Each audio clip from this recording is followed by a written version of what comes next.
I'm speechless. I'm speechless.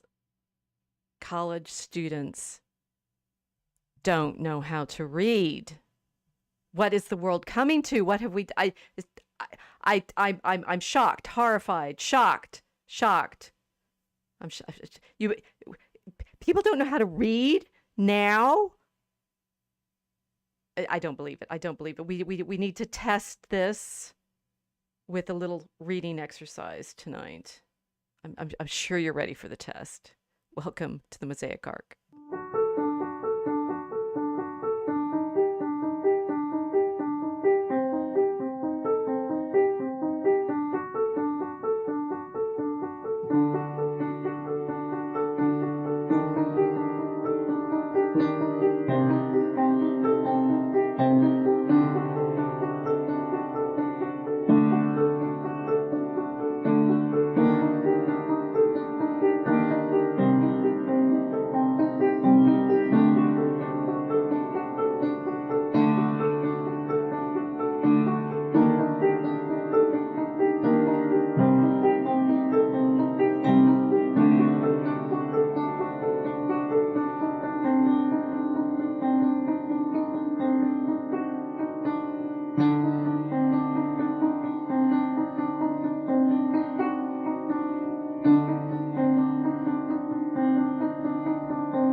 They can't read. They can't. How will they know the scriptures if they? Oh wait, that's not what we're talking about. I, I, That's quite an opening. I I'm sure you've all heard because it went round the internet thanks to the cat. I mean, we all chased the laser kitten of the kitten on Substack. Even Vox Day came up with, a quote on this, and it's like, and I of course, because can I read? I don't know. We're going to find out. But gripping headlines. They don't read very well.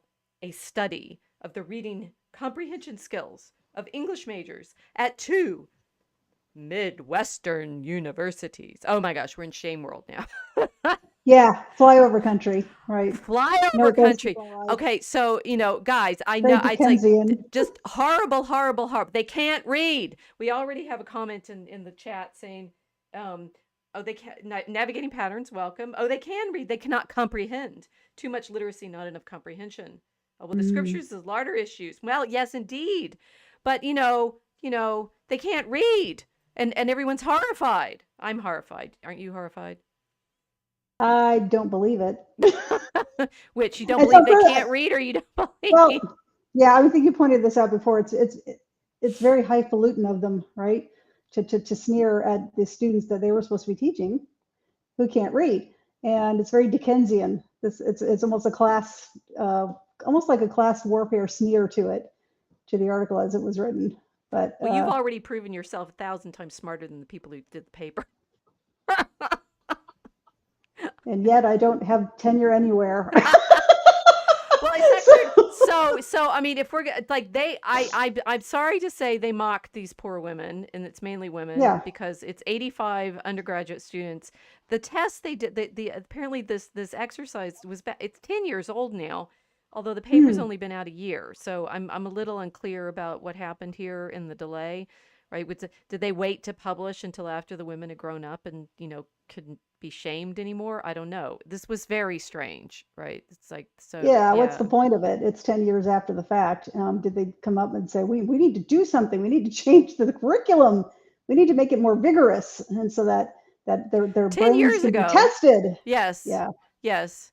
So this is not in fact cutting edge news. This is decade old news. So Mm. apparently these English majors couldn't read 10 years ago. We're not clear that it's gotten any better since then. I saw evidence over 20 years ago. And so 30 years Really? ago. Yeah, Really? You when I mean was in people haven't been college. able to read I'll tell you, before? I went to three different high schools because we moved around a lot, Mm. and they all had different curriculum requirements. And so I think you and I have discussed because we're close to the same age.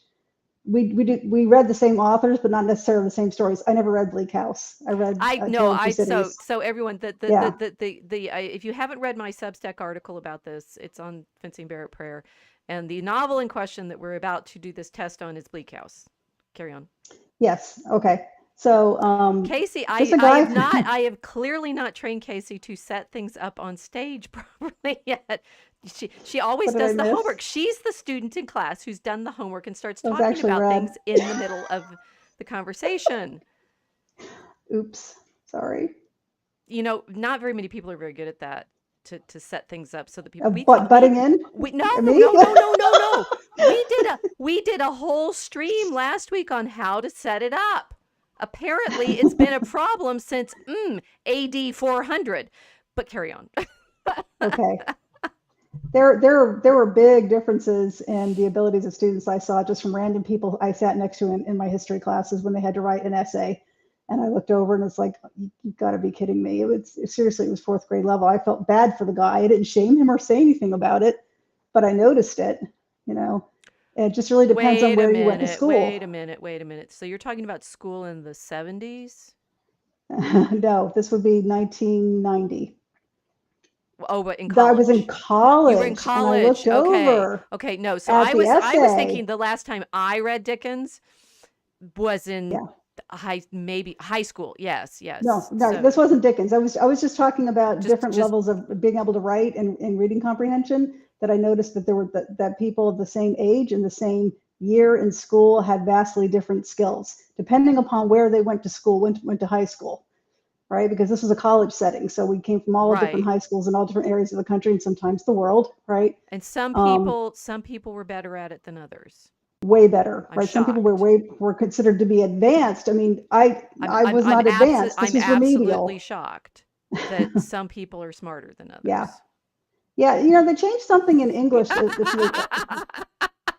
They changed. I'm ignoring that. She knows she's smarter than me. I Anyway, know, not than you. Then oh, by the way, I tested pretty much everybody else, right? So my yeah. first thought is, I mean, excuse me, I seriously, oh my gosh, get a grip. I can't say it. Y'all are stupid. All of you. You're all dumb. Oh God, I just did it. I did the thing. I did the thing. I'm not supposed to do the thing. Are you like that? You're like that professor in Third Rock from the Sun, the physics professor. What? I The don't know physics that. I professor. haven't seen it. Oh, you missed. Okay, you're gonna binge No, later. but We'll what I talk do later. know, see, I didn't grow up in Kansas, so I haven't encountered this sort of reading exercise. But I do remember growing up in flyover country for the most part, and Hmm? being smarter than I don't know every single other person in the class based on my I don't know graduating first in my class in high school. I think I get to gloat. All right, A little bit. and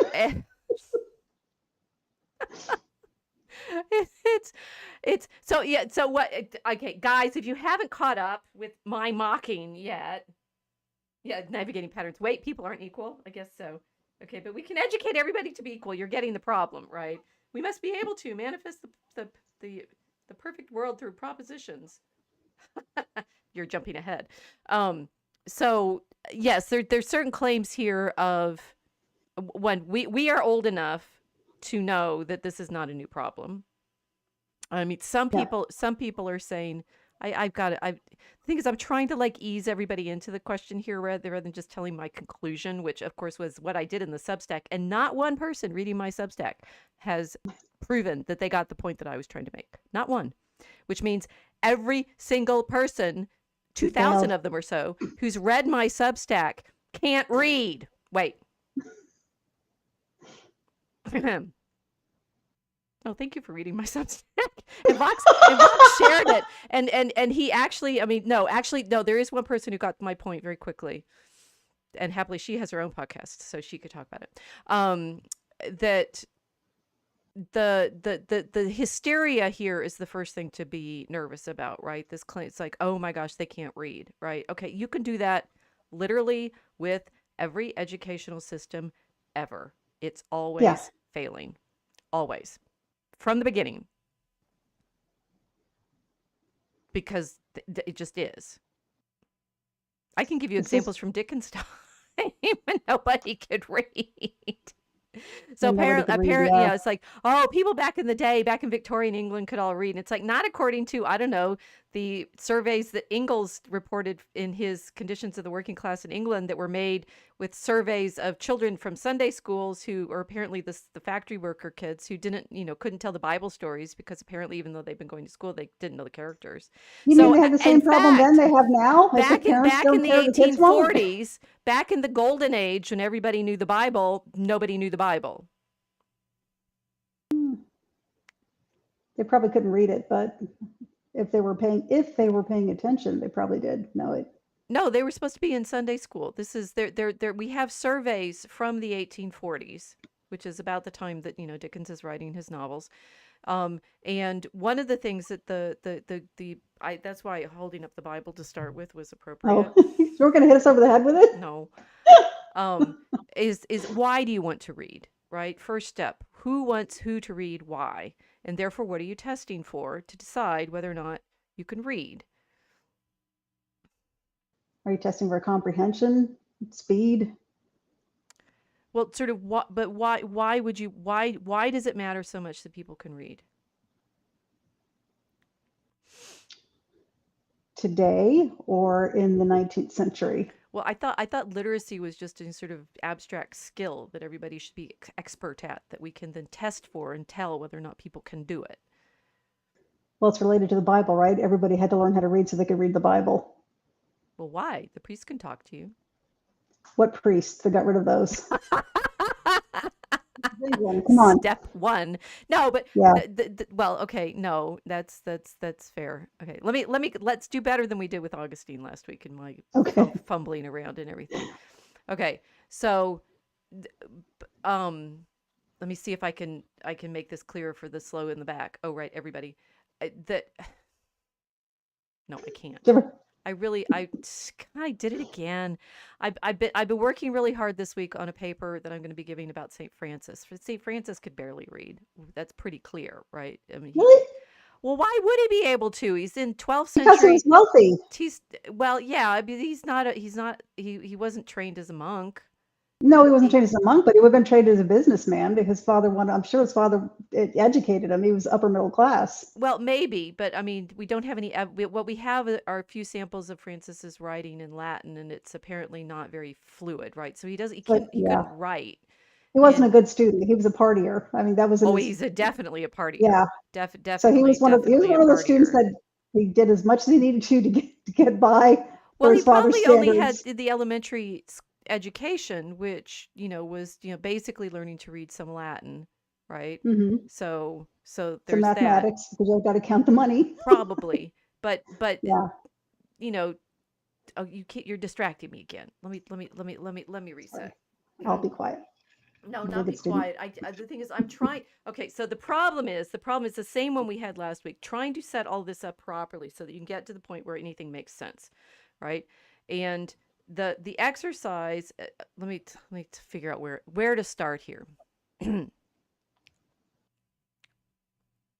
Okay, the premise on the internet is, this study that was done. Let me just explain the study. This paper, it was published in 2004 by three professors, the two English teaching professors and the mathematics teacher that helped them. It's in CEA Critic, Volume 86, Number 1, March 2024, and the authors are Susan Carlson, Ananda Jayawardena, and Diane Minial. And the premise was they'd done a test, a coded test of 85 English majors to see whether or not given a text cold, I think that was the idea, right? Given a text cold, the students could make sense of it. And the text that they chose, Susan Carlson, I looked her up, she teaches in Pittsburgh, is a scholar of Victorian literature, right? So that they chose Dickens seems to me to be that they expect to be teaching. They expect their students, the students that they tested, but these weren't their own students. These were somebody else's students, allegedly drawn from the regular public school system in Kansas and from two different Kansas universities. So neither the professors weren't at the school where the students were tested, and the students being tested had never had these people as their own teachers, Okay. right? So it's meant to be this kind of scientific, you know, um, evaluation of whether or not the students, and most 2/3 of them were women. So if we say most of these students are women, it's women shaming other women to start with. Um, Yeah. see, I can't even keep at the level that I want to on this, as saying, you guys, this was fundamentally flawed on so many levels. I don't even know where to start. It's so frustrating. Mm. That they gave the students this test. They had other students prompting the reading, and they recorded the readings, and then they coded them as they sat and listened through all of these 2-hour long readings of this particular text, and decided on the basis of their different coding levels whether or not the students could read. How do they know what were they judging on? Pronunciation, enunciation? No, they were mainly reading comprehension things, so it was So they had to ask um, them questions about what they just read. yeah, they're basically doing it off the recordings of what the students said out loud as they were reading, and the facilitator would ask them questions, but the Okay. facilitators were other students. Some of them were Hmm. graduate students, and um, the students, unprompted as readers, were meant to explain what they were reading, right? So the level of comprehension here is, can you read a text and then explain it to somebody else what you're Okay. reading? Which I hadn't that was the kind of exercise it was. So it's, can you take a text, read it, and explain it to somebody else in such a way that, I don't know, there wasn't any point to it, right? It's just the reading, whether or not they can paraphrase. It's basically an exercise in whether they can paraphrase and identify stuff. And But they're reading just certain excerpts of it, not the entire book. well, they're reading the opening of the book, right? Yeah, because But you but get context as you go along. well, so we're already giving more context to this whole exercise than it sounds like any of the people giving the exercise were, right? Which is Mm. the primary problem to start with. And then the problem that we proved last week is, where you start, it matters enormously, right? How you frame this exercise so that you know what you're doing is and based on what the paper says, Carlson and Miniel explained they did in the paper. I don't think they gave the students any instruction on what they were looking at. Hmm. It doesn't sound like they did, right? It's like, here's a text. I want you to read it Well, and comment on it as you're reading about what it's about, right? yeah, So, you can't do like, that. You can't. Dickens was writing for about English places and people to English people who would understand what those places and people were. well, to And if start you with, don't get there's a that, context, right? It's yes, like, that's the context. I'm not even sure what they were given in some. It's like, were they given? So I printed out the text that we're going to practice reading, right? Yeah, But were they given a book? And like, I don't have a copy of Bleak House because I've never read the story. So what I me get either. out of this reading, what I get cold out of this text is going to be, what I get, right? But I already know more than it sounds like they told the students. So, like, everything that reading comprehension is a framing problem, right? What is this? What am I looking at? How do I think about it? If you hand me, well, if you hand me this, I actually have one idea. But if you hand me a novel, you've got all sorts of clues about how it's framed from the fact of the book, right? Itself, yeah, It's you have to fat, read through right? it. It's like, I think Bleak House is fat, so it's a big fat book. So here you've been given 7 paragraphs of a big fat book. Ah, that's a clue already, right? I don't even. It's like, based on. I'm trying to not be completely rude and sniffy about how stupid this exercise was altogether, but this is an insulting exercise to insult the kids in Kansas with.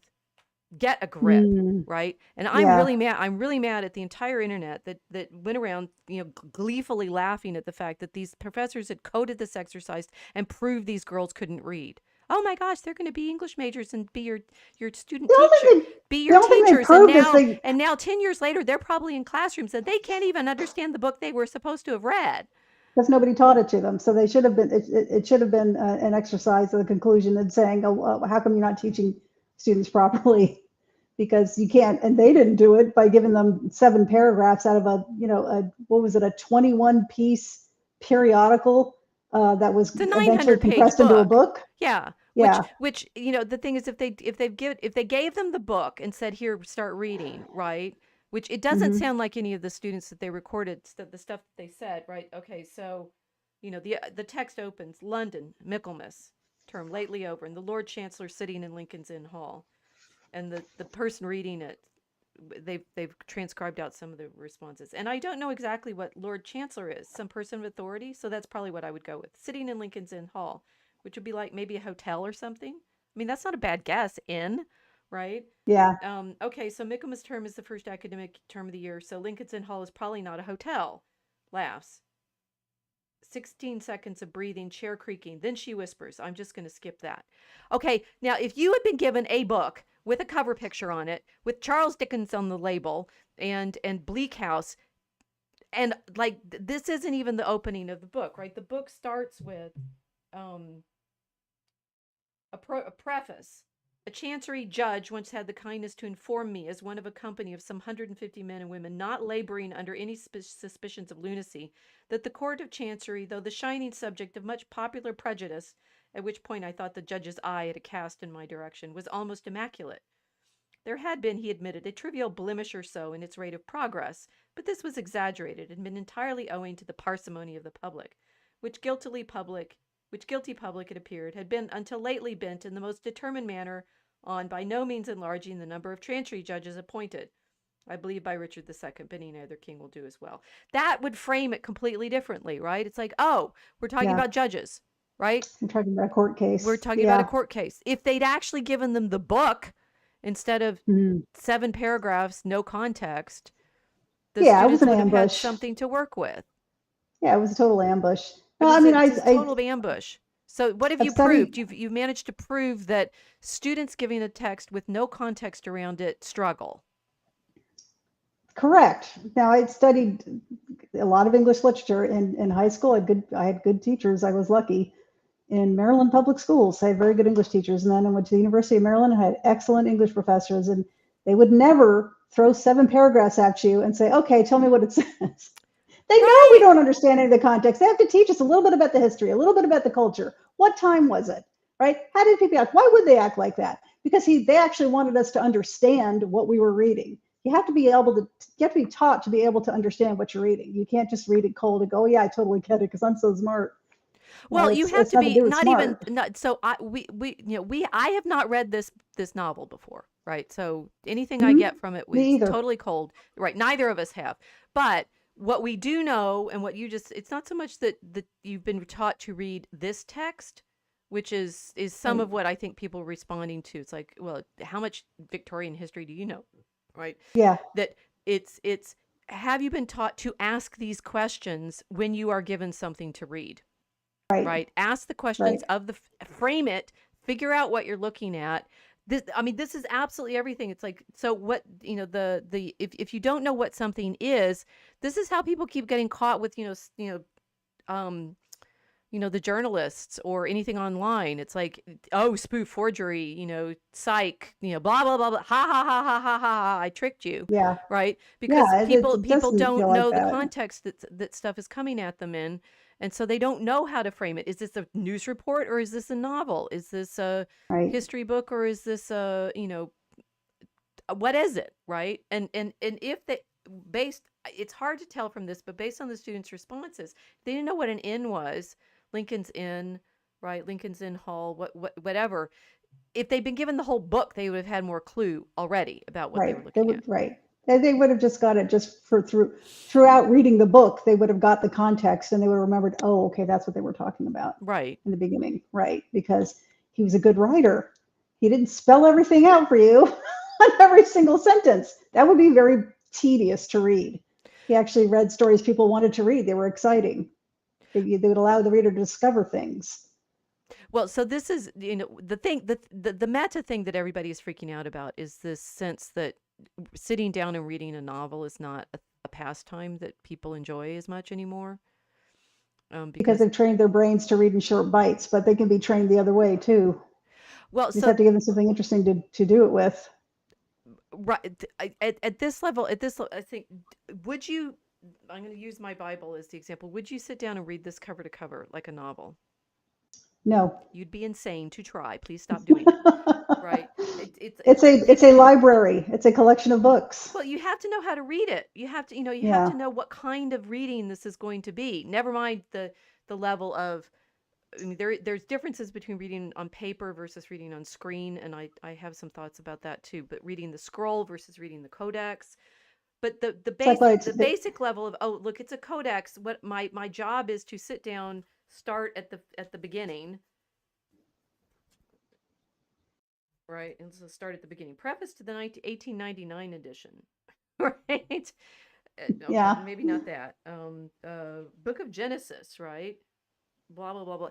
That, you don't. Some people do sit down and try to read the Bible as a novel, but it's not a novel. It's a different kind of exercise. So even at that level, right? Just because it's bound like this doesn't mean you sit down and read it like the same kind of book. I do recommend you don't start with Revelation, no matter what you do. If you've never read the Bible before. You can't read the Bible. You have it's a prop for a particular kind of practice. Whereas Mm, novels are a specific kind of storytelling that fits in a particular kind of publishing context, which fits in a particular kind of, not just media environment, but social environment. Women read lots of novels in the 19th yeah. century. Yeah. And people Certain complained novels about they it. They still thought do. all those novels were rotting their brains. Yes, Oh, they did indeed. yeah. They were ruining women. In fact, Dante pointed that out, didn't he? In one of his circles of hell. Didn't the adulterers blame that on a They were book? reading chivalric romances, but no, Right. the actually just head down in a book. Why do we think head down in a book is a good pastime? There was a great oh, we've lost the chat. They've all gone away. We've got Oh. Fat and Mel are still there. Uh, oh, Fat, you're jumping ahead. Or the daydreamer. That's easy. People need to read so they can vote and do taxes. Well, shh. Okay. Um, Mel, I feel like hearing a passage read aloud is easier to understand and random out of context paragraph from standardized text. Well, yes. I mean, the random out of context passages from standardized text. It's like I can read about medieval history in almost any language I know the alphabet for, even when I don't know the language, because I kind of know what it's supposed to say. Oh. And I've been proving this myself this week, reading German and Italian all week, right? And I was like, I really can't. If you give me a novel in German, I cannot read it. If you give me an academic article in German, I can, because I Hmm. have so much context for what it's saying. I can make a lot of educated guesses on even words I've forgotten what were. Mm-hmm. Um, Whereas if I'm reading something like newspapers are often very difficult to read if you're not in the language, because they're compressed and contextualized differently. The daydreamer, they were allowed to look up anything they wanted on their phones, though they could have Googled the first sentence and found the book reading is from. We think head down in a book is good because the people with their heads down in books took over the world. Well, they didn't really, not those women. Mm. I mean, Yeah. that's what's funny about it. Reading novels was not considered highbrow in the 19th Right. century. Right. In the 20th century, we still call them like pulp fiction or dime novels. Like Right. it's considered it's just a cheap pastime. It's a cheap pastime. I mean, the irony of it for me that these women who teach Victorian literature think it's a highbrow problem for people not to read novels. Yeah, this is a serial. I love that picture you posted of you could buy it. I looked up the price. It's like $18,000 to buy an original, Well, because something crazy like that. it was originally ephemera. They originally Right. published it in magazine form Right. monthly, and So those you've got don't this. survive because once they bound it Uh, all together and published the omnibus, people read yeah. that. Yeah, Right. yeah, Yeah. So basically, you're reading pulp fiction from the 19th century. yes. Serial pulp And fiction. That's a and romance novel. you're reading, so if you told Twilight. Yeah. you're reading Twilight, you're reading 50 Yeah. Shades of Grey, you're reading, and you're just like, oh no, Dickens is a better writer. Well, yes, but it's the same The level of subject stuff. matter was better. The 19th century novel has a particular role of social criticism. I agree, right? And Yes. these novels are important because of the style that they were written in, of And Dickens did do that on purpose. That wasn't an accident. He wasn't just making passing observations. He was hoping to actually influence the public with his writings. right. So it's like The Sopranos or The Wire or something, right? And so you know Mm. you've sat down to watch the entire binge watch the entire show rather than getting it in installments. I mean, Yeah. now we just binge watch everything because that's how it drops. But back when things were airing once a week or so, right, that would be more like the Dickensian sort of. You have to develop it and let it, because you're only going to get to read one a month, right? You Yes. have time to This, to work through these particular passages.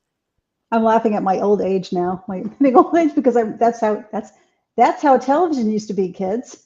You would have to wait 6 months sometimes for the next installment of your show. Yeah. So you don't, Yeah, these were, you're not going to want to read it fast, right? You're not. I think maybe that's the big. We scroll and we expect to be able to speed read everything. yeah. These Well, you I these are can't. texts that are written to be read slowly, which we're going to do eventually if we keep And probably read aloud, cliffhanging you, right? and probably read aloud. Yes, I mean, you would read. I mean, certainly a lot of it was a common practice for working people to have someone reading while they were working. It was like audiobooks. Oh, yeah, nice. Yeah, so if you're listening to an audiobook now version of things, you're actually in a good tradition of the way these stories work. Hmm.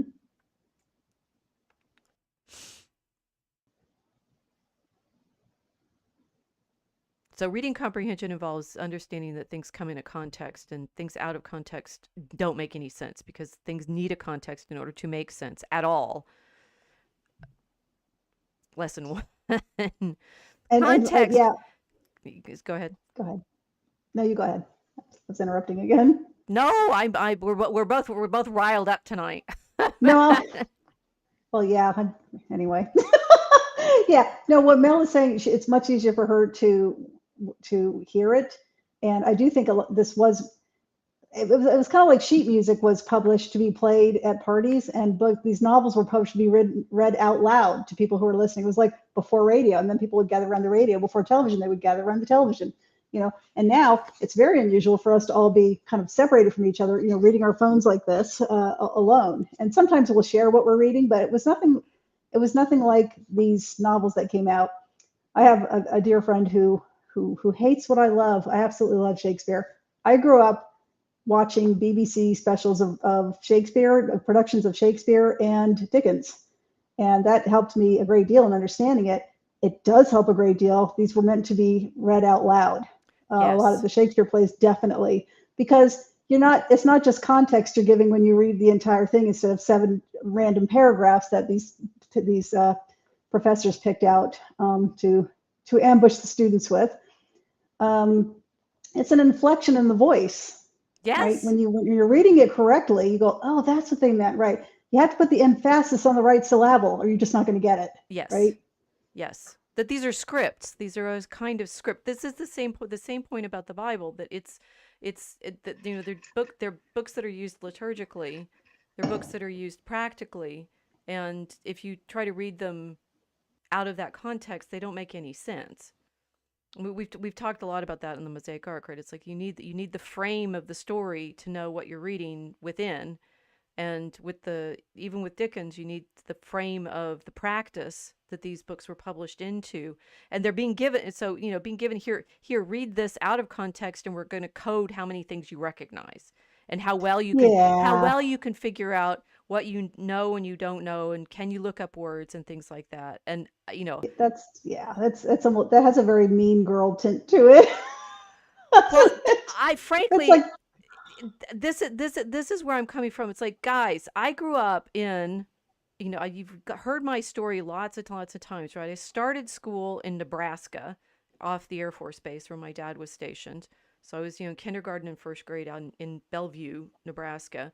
Then we moved to Albuquerque for a year, and I was put up a grade because guess what? I was already reading at a level higher than the kids in my class.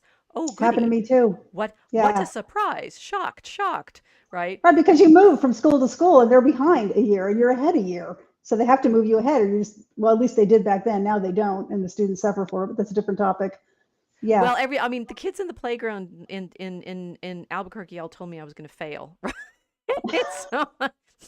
So there at 7, Oh, 6 or 7, I had a 6. teacher. I can top that. I had a teacher put me in special class because she told my mother she doesn't know how to read. We had just come back to this country, and it was in second, no, it was first grade, second grade. And my mother said, "That's ridiculous. She reads to me every night." Oh, she's just memorized those. So they put me in the special class, Oh, right? see, they didn't even And believe so you could read. Yeah. nope, What kind of test is because that? I was quiet. I was very shy. She would call me. I wouldn't talk. Oh, she can't read, right? Because we're smart. We took psychology classes as part of our education, degree. We know she can't read. I read two languages, people, at the age of 6. I read in two languages because that's what I was taught. So I blew through their 2-week curriculum in an hour. And the special ed teacher called my mother very upset and said, "What is she doing in my class?" You know, just I know. So they wouldn't believe me. So anyway, that was my foray. That was my Yes. foray into So we're the SPED we're the for an we're the acronym. brainy, irritating girls who could read all along, right? I mean, no, seriously, do you remember learning to read? Do you actually have any memory of No, learning to? I have No. no memory. I have memory of learning how to write. I have no memories of learning how to read. I have some memory of I remember exercises in kindergarten Hmm. of the letter, making the letters and such. I have zero. And the German words were really long. Yeah. But Long, yes, take it's half a like this. page. This is the interesting thing. If you actually become a reader, you've learned it young enough. You don't remember doing it, right? Yeah, I It's don't. just you just And my can do it. parents read to me. Yeah. And right, and you learn from hearing, right, and Hmm. being okay. So and then we go from New Mexico that one year to Louisville. Okay, I'm making the point that I did not grow up in some private school context for real. I was in the public schools. And when we moved to Louisville, for some reason they were worried that I was younger, and so instead of putting me in the advanced classes, they put me in the regular classes. Okie dokie. I always That resented didn't that work because my out. siblings got to be in the advanced classes, from the Oh, get go, and I'm like, okay, fine. They finally put me in the. They finally, after I spent. Okay, this also means I've been hanging out until I was in 6th grade with the kids who weren't as strong as I was in academic subjects, who spent all of their time calling me the brain, and I had to be asking for extra books because I kept finishing the stuff that they assigned. yeah. Yeah. Oh, gosh. And then we get to, let's see, finally in advanced classes in 7th grade. And yes, and then we move after I'm in 9th grade. I shoot to the top of the class again, right? It kept happening. Okay, so Just the surprise of everyone except you. You're like, could you please catch up, please? well, no, this is to be fair to myself, right? The reality of it was I didn't understand that they didn't get it, right? I just Yeah. Oh, right. right. I'm just reading. What's the big deal, right? And and it was painful being teased for having a good vocabulary because I enjoyed words, right? Yeah. There is a psych point in here somewhere. Um, I despise people who shame other people for not being smart Yeah. so much. I cannot tell you, right? It's like, excuse me, you don't get to do that. I didn't. It's like, one, I kind of learned not. It's like if you don't have any friends, you need to just to tone it down a little bit. But two, maybe it's like, how do I think about this? I just liked reading, right? And it was Hmm. painful being teased for liking reading. I had to have the one fight I had, my one actual real fight I ever had in my life, was I was in a tree reading. This was in Louis Well, that's a nice picture, isn't it, everybody? until the That's bullies cute. came along and wanted to pull me down out of the tree and beat me up for reading. So I Oh. climbed down out of the tree, beat them up, and went back up. No, it's true. And then she became a fencer. In the long run, yes. Right. So excuse me, but the sort of the role of, can you read or not, and reading comprehension and stuff like that. It's I think on the whole, people how to say, if you encounter someone who can't read as well as you do, that's on you, right? It's Mm, now your responsibility to help them.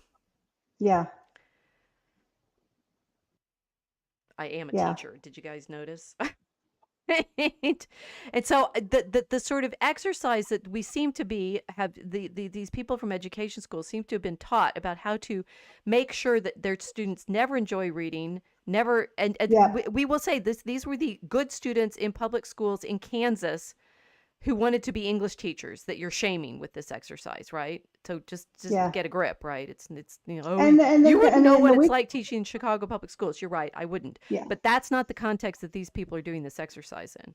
Now the weaker ones are going to go on to bully their students, I right? Because they were shamed. They didn't know anything. And then some kid like you is going to come along, and rather than encourage them, if they're a weak sort of a person, they're doing to discourage them. You're causing me more work. Stop causing problems. Just, sit in quiet in the corner and do something else.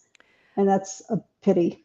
Well, I don't. What I am saying is like none of you can read. As far as I'm concerned, none of you guys can read.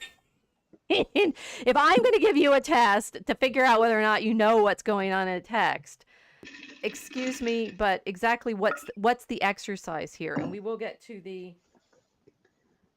I didn't ask for extra books. I just went home and read my own. I asked for extra books. They're the teachers. They're supposed to be able to give me more books, and they did. This is how one of the many avenues to become a medievalist.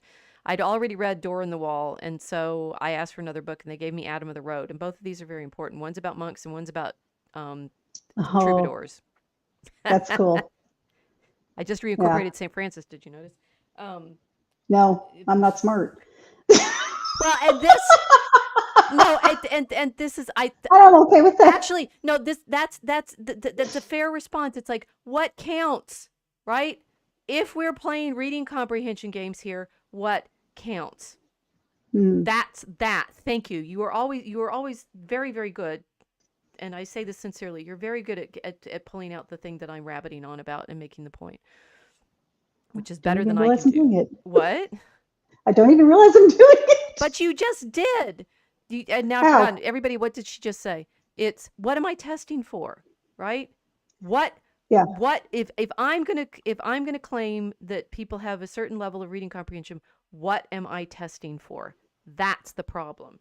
And that's the Hmm. problem that they used in this exercise to prove that these students couldn't read. Now, I think what they were trying to do was say, oh, we need to reform our education system or something, but they didn't really say that. What they said was No. this, and this is what really got me. I knew what I was seeing when I read this. At this point, we must ask two obvious questions. Why is proficient prose literacy so important? Oh, wait a minute. You didn't say why it's so difficult, or maybe how is it that we need to be able to teach it? You're just saying they don't have it, and we are going to prove that it's important. Okie dokie. Why does the ability to read complex texts matter if college students can still graduate with good grades, find employment, and earn entry into graduate schools? Okay, so they're still graduating, they still get fine grades. Why does it matter to have complex reading skills? How are they getting the good grades without complex reading skills? What are they testing on? Well, they frame the problem as and the thing is, everybody who read this and the commentaries on it was like, yes, we need to have good reading skills because you're dumb if you don't have them. Is that their conclusion? Because that's useless. Yeah, I mean, yeah. Although there are many graduates who probably succeed without advanced reading skills, the evidence from long-term studies revealed that lower literacy skills affect college graduates throughout their professional careers. So it The inhibits their ability to make money. the PIACC parentheses program for the assessment of adult competencies has been continually testing since 2012 what it formulates as the literacy, numeracy, and problem-solving skills of the working age population, ages 16 to 65, in over 40 countries, including the United States. Footnote, program one. Or no, parentheses, they don't they're at social science studies, they don't do footnotes. They should do footnotes. Program one. The research has shown that high literacy rates in reading and math are a main indicator of professional and financial success, just like St. Francis. Mm-hmm. From the PIACC results in 2014, only 12.9% of the U.S. population had a 4 or 5 literacy level, which is the level of reading proficiency needed to understand Dickens novels and most other texts in the literary canon. U.S. Department of Education. Note. Sorry, it's hard to read this out loud because of the way it's formatted, which is telling. Okay, according to an ETS Center report, which analyzed the PIACC data, those with the highest literacy skills will make 38% more a month than other college graduates. Blink. Note to FOG 30, which I thought was hilarious. This is FOGG, page 30. FOG 30. The Okay. report observed that college graduates with higher levels of literacy and numeracy proficiency also had a higher likelihood of working in a CLM, college labor market, occupation. FOG 21. It does not stop here. There. Oh, please, God. A student who graduates college with below level literacy, a 3 on a 5-point scale, risks becoming what the ETS calls the mal-employed. That is, quote, an employed college graduate who works in a job that does not require the proficiencies associated with a college degree to obtain employment in the occupation. FOG 13. The mal-employed, I can't even read this. The mal-employed were earning wages that were only 14% higher than their colleagues with high school degrees, while those employed in the CLM were making 125% more a month than high school graduates. FOG 32 to 33. Oh my gosh. Okay, so they're already making them read Dickens novels and saying if they're bad at this, they're not going to get a good money-making career. Even if they're good, even if I watched Jim Carrey's Mask this week. I just want to squirm out of this. Yeah. Seriously, you've reduced the practice of reading novels to whether or not they're going to get a 5 so that they can make more money than the 40 other countries in your database that we are at 2.12 point. Seriously? And the thing is, they're not, because if you're talking about English majors, unless they're going to be teachers with like a guaranteed job trajectory, well, you get nothing with an English degree. The professors are wanting to say their jobs are important. Well, they certainly want to be the only ones who brag about being able to understand anything without discussing how to teach it properly. It's just going to shame people for not knowing it. Yes, but what they're saying is our practice is important because people who study and have these language skills get more money. They can't defend their own subject. Well, they're wrong anyway. They can't defend their own subject except by saying, and this is by saying you make more money. Apologies to the professors in this year, they're not alone, right? It's like this is the humanities has. You want to know why people can't read? Because the humanities for the entire 20th century has been playing this game of showing that they're important because they make money. You can make more money if you do it. Well, here's the diabolical irony. They don't. There's a glut of humanities majors on the job market with bachelor's degrees, and there has been for 40 years. Well, they're not going to make more money. According to Adam Smith, there's been a glut since the 18th century. It wouldn't surprise me a bit, but maybe he might have been speaking about England, but not necessarily America, because people didn't start going to college en masse until after the Second World War and the GI Bill came along. There you go. Why do we need to have everybody going to college en masse? Because these English professors said you'll make more money, and they're lying. You won't. Well, because the CIA needs your intelligence. No, wait, that's a different topic. The CIA did come to my school, the humanities department, and tried to recruit, and there was a small contingent of students protesting against it. It's all driven by the CIA. Oh my gosh. Yeah. Mike Pence did that thing on X that I was watching this week that's saying the social studies, all the area studies majors, analysts. Yes, your cultural attaché. Culture as psychological warfare fodder. He used a different word. I'm pretty sure I've met one or two people that went into that in the 1960s after getting English degrees and things like that. Well, Ian Fleming. This explains the entire problem with American higher education for the entire 20th and now 21st century. It was, the raison d'être. I cannot say French. The point of I'll help you. Mel, you can help me with Raison d'être. very good, very good. The point Thank of you. it all was always Yes. being, but it's like, why do we have to be in? Why does everybody have to go to high school and sit in public school, classrooms in rows being tested? And you guys know I tested very, very high on all these little exercises, so don't worry about it. Tested in ways that can be not enumerated and tabulated and turned into statistics. Right. Yeah, people are numbers, cogs in a machine, just like they're ready for the factory. Oh yeah, just like they're ready for the factory. I wonder who wrote novels about that. Dickens? Oh, I mean, Matter of fact, there's layers of irony in them giving them this novel to read for this particular kind isn't of there? exercise. Yeah, it's not just the class warfare, but yes, you're preparing students to become cogs in machines. So that everybody sat around gasping about the statistics about how these students can't read. You're part of the problem. You believe. I mean, it got even worse. The poor kitten went viral with this and everything, made more tables, right? To show how much bad it was that these, you could, I mean, seriously, they took the reading exercise, coded it, had the mathematics professor put the coding into an Excel sheet so they could analyze it. These people are being trained for the CIA so they can. There's only 87 people in their test group. Well, anyway, that's normal for these kinds of exercises. There's that's always very small. all So of what do you need the psychology. Excel spreadsheet for? All of because they did so many codes. They did so many different codes. Okay. All of psychology is based on testing undergraduates. Because those are the people they can get to be the subject, the test subjects. We were the lab rats, exactly. Yeah, the test subjects.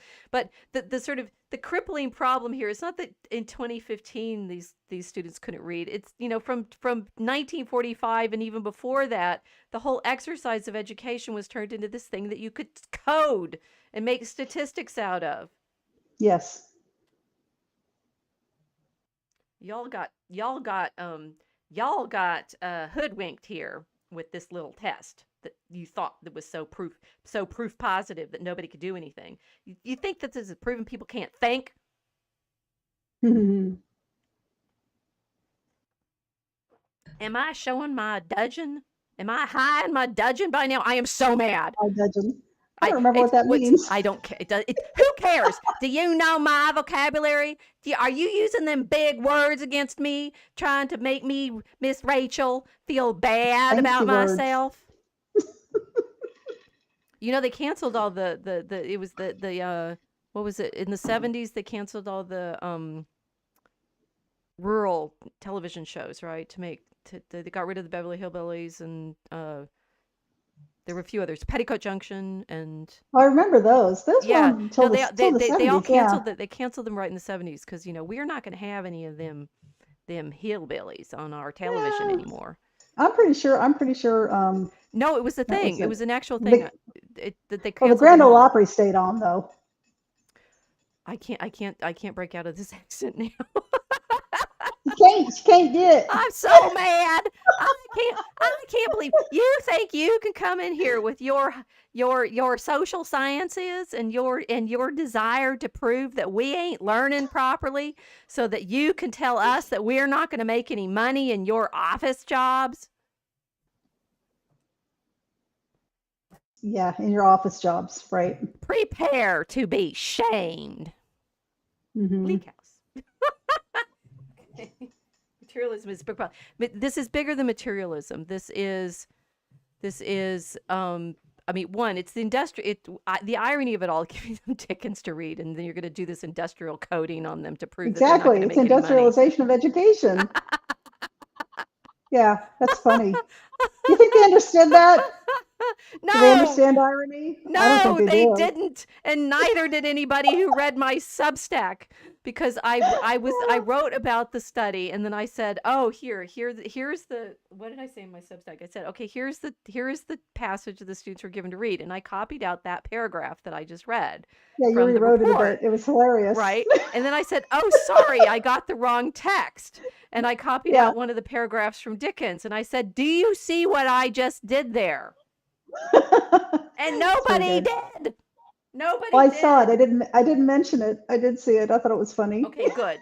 Well, you've been training with me. You actually, you know my devilish tricks. Well, no, it's just that I knew they were doing Bleak House, right? And then I read the first paragraph, and I'm like, wait a minute, that doesn't take place in Philadelphia. Oh, no, no, no, not that. Not no, you got the. Oh, wait. How many I've I've had 2.18K readings of this particular post that I'm about to share Right with you on. that I'm trying to find because I can't. Substack is so hard. I never can figure out where I could find my statistics versus. Okay, so I called it reading comprehension current year AF. Yes, that was a joke. After the flood, of course. And no, and I rewrote. I That's not what I was thinking. You weren't supposed to. You were supposed to think what the internet Oh, knows that the AF means. you're married to a Brit too long. Your humor is very dry, but go on. You think I might comprehend? So A little I bit. started the blog post Pittsburgh. Well, I rewrote the first paragraph of the passage to be right, and then I said, okay, so and I told you the story what this test was, and I said, you think I'm kidding? It's like you're horrified. I'm horrified. Vox Day and the kitten are horrified. But what is to be done? The statistics are awful. The students are doomed. Their students are doomed. Our culture is doomed because after all, if our students can't read Bleak House, how will they ever make enough money to live? Wait, what? You think I'm kidding, don't you? But it's right there in the text. And then I read the passage, the concluding passage from the report. Oh, wait, sorry, wrong passage. Here it is in the text the students were asked to read. Do you need me to spell it out for you? Do you notice what I just did? Well, maybe we should read the Bleak House so that everybody gets my point this time. And of course, my point being that the professors were showing the students that the readers that they couldn't make the connections in the text, and that therefore, because they couldn't make the connections in the text, they were, by virtue of the way that statistics are done in education and social sciences and apparently humanities in the modern educational system, that now we know that the students aren't going to make enough money. Yeah. Why don't we read what the story is actually about now that we're in the second hour of the podcast?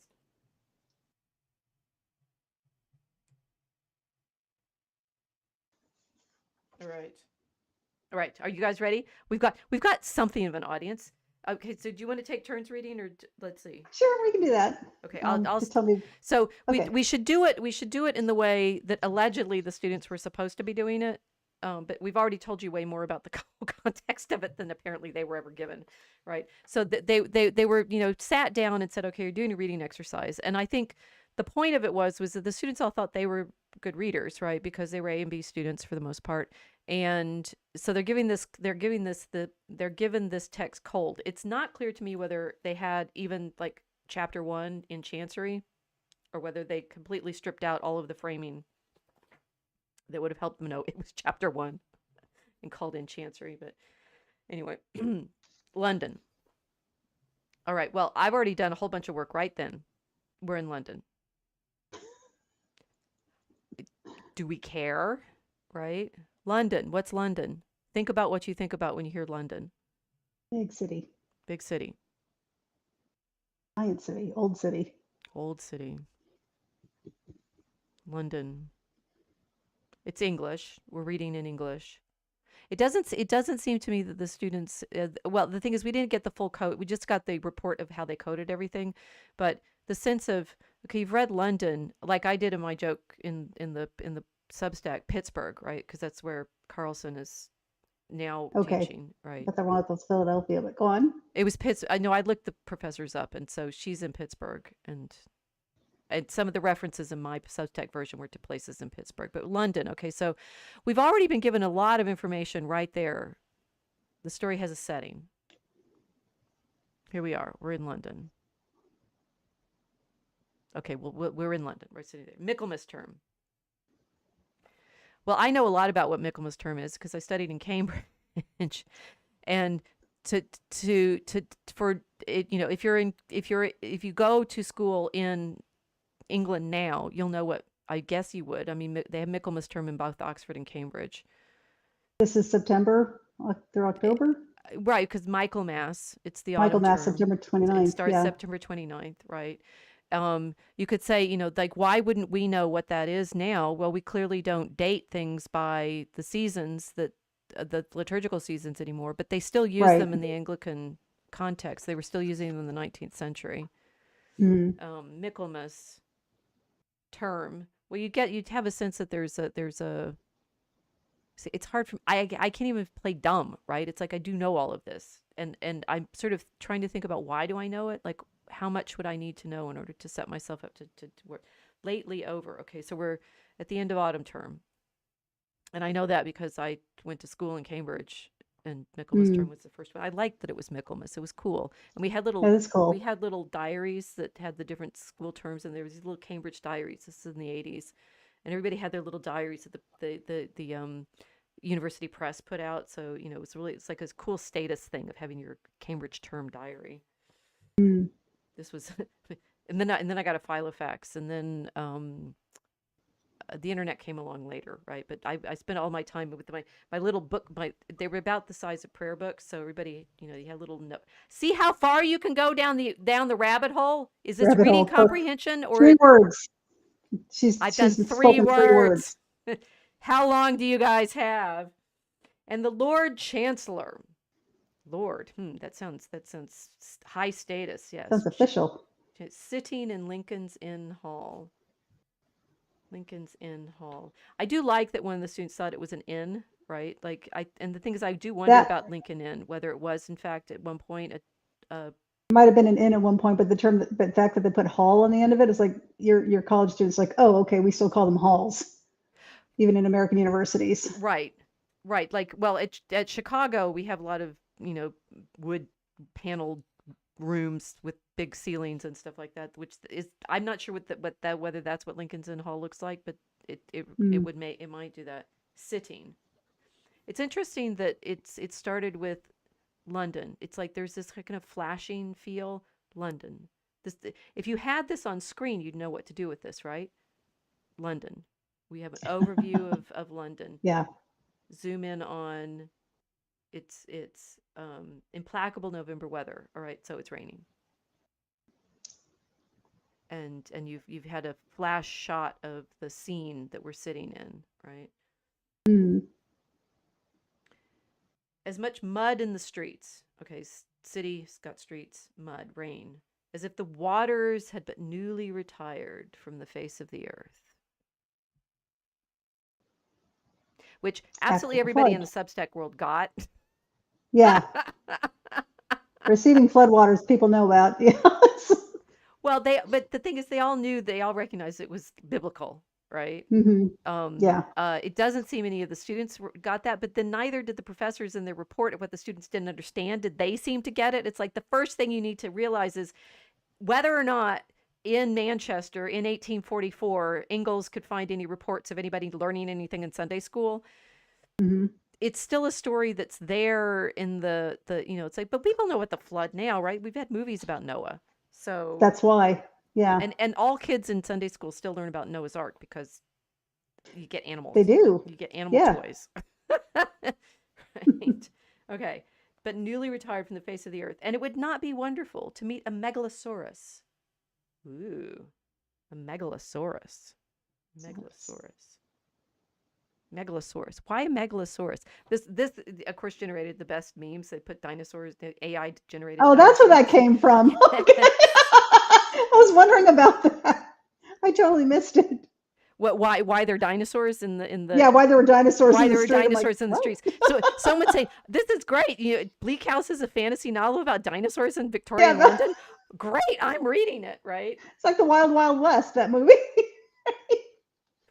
Yes, yes. The dinosaurs in the 40 feet long or so, waddling like an elephantine lizard up Holborn Hill. Now Holborn Hill, I don't know as well in London, but I did look up the megalosaurus. Let me see. I'm guessing it's some kind of we moving got contraption. well I've got megalosaurus.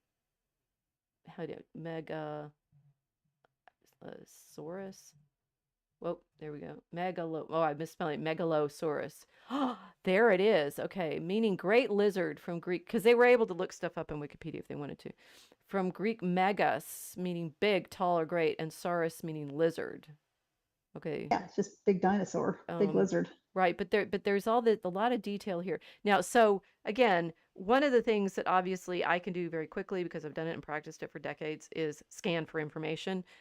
Which if they went off topic and realizing we're 8 minutes in and I've just started and we're not even to the end of the first sentence. Um, that how much can you? This is what I wonder about the claim that the students can't read. It's like I want to test how much they can sort information because this is where the AI is going to test them, right? What degree can you put links together? With the information is flooding at you, how can you find the thing like the dinosaur walking in the muddy streets of London that you actually need to worry about? Well, I know because I just want to show off here that this is a megalosaurus. And it's probably the actual one that Dickens was thinking about because they made them for the Crystal Palace exhibition in yeah, Oh, yeah. It's okay, this is the that makes sense. 1854 reconstruction in Crystal Palace Park. Um Megalosaurus as a quadruped, right? And so it's waddling along like an elephantine lizard. He's describing something people had seen in the city. Right, right. Yeah, He's an Englishman speaking to English people about what's going on in the city right right. then and there. Right. It's like saying, the flood, like, and you would not be half surprised to see, think of a like Thanksgiving Day float or something floating down, Yeah, a big turkey, a a big giant turkey turkey. floating down the street, ready to be, feasted on or something like that. But of Hmm. course, saying, waddling along because the the um the floods receding and the sense of the dinosaurs, in this period, I forgot when Bleak House is written. And the 1870, was it? Was he writing that late? Might yeah, have been. the problem with using okay, close, here we go. Bleak House is we can go back to Bleak House. Bleak, Bloop, Bleak House. It's between 1852 and 1853. Oh, okay. So I Earlier think the than I thing is the thought. Crystal Palace exhibition was in 1851, and so and Dickens was actually quite interested in it. I think everybody was interested Hmm. in it because it was like a big mixture of all the peoples and classes in London. Yeah, Um, so it's a big fancy circus. yeah, that you know they were very interested in the way in which it showed them their own their own social context. Mm. Now, how do you expect the students to pick up on all of that? I wouldn't, because I didn't pick up on it either. And you and I have discussed the Crystal Palace many times. Right? Right? So, I mean, so the level it's the level of Dickens is writing into a meme world hmm, that yeah, if you tested I promise you if you tested these English professors on the stuff I work on, oh guess what? That's my job to find the thing that was completely obvious about ooh, I don't know, St. Francis and make us see it again. hmm, It's not necessarily visible if you're not embedded in the history and culture of the period, which is why literary studies turned into literary history to a certain extent because sometimes you can't get any of the references. That's why you have to read it with footnotes because these were ordinary things to the people at the time and they're not ordinary to us now. And so all of these references and right, allusions and such, guys, the megalosaurus, it's not the same thing as seeing a brontosaurus at the Field Museum or Sue, right. right? All the people that I saw making jokey dinosaurs in the AI put in Tyrannosaurus rexes. I don't think they had them in Yeah. their fossil record at the time. And if they did, they didn't reconstruct them the way we do now, and so they look different. Hmm. Right? Right. How many layers of all of this do people actually yeah, Mel says that looks like the mythical hodag that lives in the north woods of Wisconsin. Yeah. Yes, and Daydream is saying, I bet all those students could read and explain romanticy and read it just fine. Yes, Yeah. exactly. Right? Give their Hmm. professors all of the references to all of the, stuff that the kids are reading these days in the internet, and I bet the professors would have difficulty figuring out what to pay attention to, which is the entire point of the exercise. Do you Hmm. know what to notice?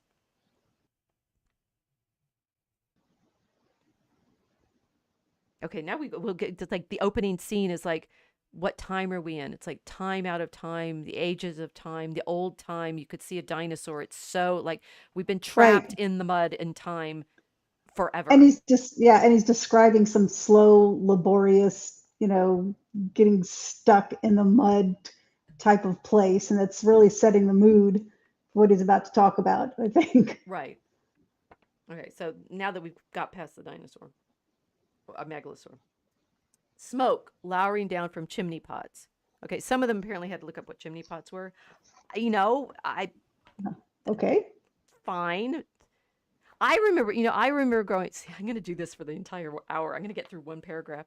Um, when I was growing up and Sesame Street was on, maybe that may be a CIA plot too. Um, I thought it was a fictional place because I'd never seen a brownstone, Oh, oh, that's neat. right? So all That's a of neat this stuff, memory. it's like the I'd never seen New York City. I had no idea. It's like they're making it in New York, and it's like this is an ordinary street neighborhood, and I'm like, I'm living in Nebraska. Yeah. Why would and these kids are in Kansas, right? Why would I know what a brownstone is? Hmm. Never mind a chimney pot, right? Yeah, well, it was the whole show was made for city kids to help them learn how to read and count Right, but it before was they went to set in a school. city that most of us had never seen. Yeah, I was 3 miles. I was their target audience. I lived only like 3 miles away from where they were filming. Really? Well, So yeah, I did when I was real little. for you, it was a real place. For me, it was Yeah. Fantasyland. I'd never seen like a street like that with the houses all stuck together. Why would the houses all be stuck together? Yeah, yeah, that's a They're good point. yards. You have it. You have to have a yard and the house and chain link fence and garden, vegetable garden in back and stuff. We were in Nebraska. Mm. There was a lot of construction around us, and guys digging. The kids would play in construction No, ditches from you didn't the. have a green. You didn't have a garden. You had a greengrocer, right? And My Sesame mom had a Street. garden where we were in Right, right. Nebraska. But other people wouldn't know that. What they would know is the guy that runs the vegetable stand because that was pretty typical back then. Vegetables. I saw all of these things when Yes, I finally go to New York in graduate school, and it's like all these things they were on television. it's Sesame Street. It's Sesame Street. It looks just like it. They've got like stands out with food Yeah. in them and stuff. Yeah. Okay. So Yes. apparently, not knowing what a chimney pot is evidence of lack of reading comprehension. I don't know. Not if you didn't have a chimney growing up. But Making soft black drizzle with flakes of soot in it as big as full-grown snowflakes. Okay, we'd seen snow, black snow. Okay, that makes sense. Gone into mourning, one might imagine, for the death of the sun. Well, Hmm, that's, I mean, Victorian, everybody goes into mourning all the time in Victorian England. So yes. apparently, mourning goes out of fashion after World War One Really. because people had to. I was reading about this because of the black dye. I Hmm. was reading about No. color and black dye and black colors. Black as a color was considered, more.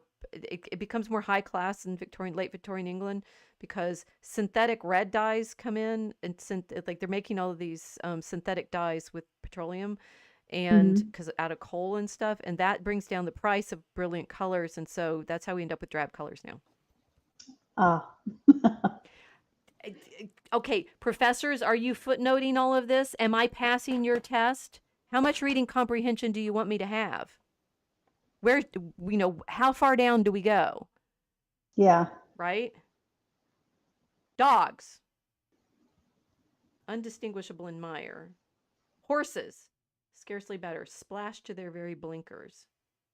Wait, what are blinkers? Anybody seen a horse read? What are I blinkers? don't. Oh wait, they're horses down. Oh wait, the blink. Do they They're have like they're they're lights on blind. We them? call Do them they have? Do they have? Is it maybe? blinders. Yeah. Well, I know what they are, but I'm pretending, right? It's like, Okay. but what if say you've seen the horse carriages in downtown Chicago, and they have to? Well, they took them away. Now there's blinking bicycle carts. But back when they had horses, maybe the blinkers means like the lights they have on the bottom of the carriage so they can make turn signals. Blinkers. Don't think they had those. But see, it's like, when are you going to decide you know it and you don't? Maybe they're reading So about here's splash to their very blinkers. Cars have blinkers. Maybe the so horses here's had it right blinkers. because they didn't tell what year it was. They've got no context at all. It's just in a big city and it's muddy because there's been a lot of rain. Right. Now These they could be might Chicago blinking horses. You're right. They could say, well, there's horses. Well, I've seen hansom cabs. They have horse carriages in the city still. So they still don't necessarily know what time period it is. Right. The daydreamer. We're going to invent the EPAP YouTube video. Every phrase a pause. Yes. This we never promised you an audiobook. This is a reading comprehension test. Yeah. Okay. So we still don't know what those blinkers are, right? They're blinking horses, right? Okay. Foot passengers.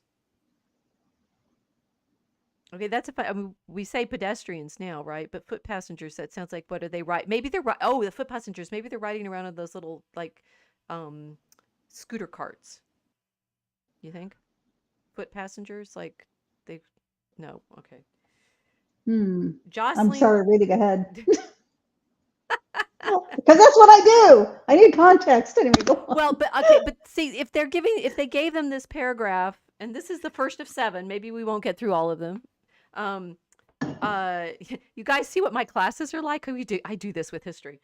That you could get very easily lost in all of these things, and they obviously in 1852, 53 London, this is ordinary stuff. Right. Right. He's painting a picture so that you can see what he's writing. Right. So you can see, like a movie in your head, right? It's making the only reason.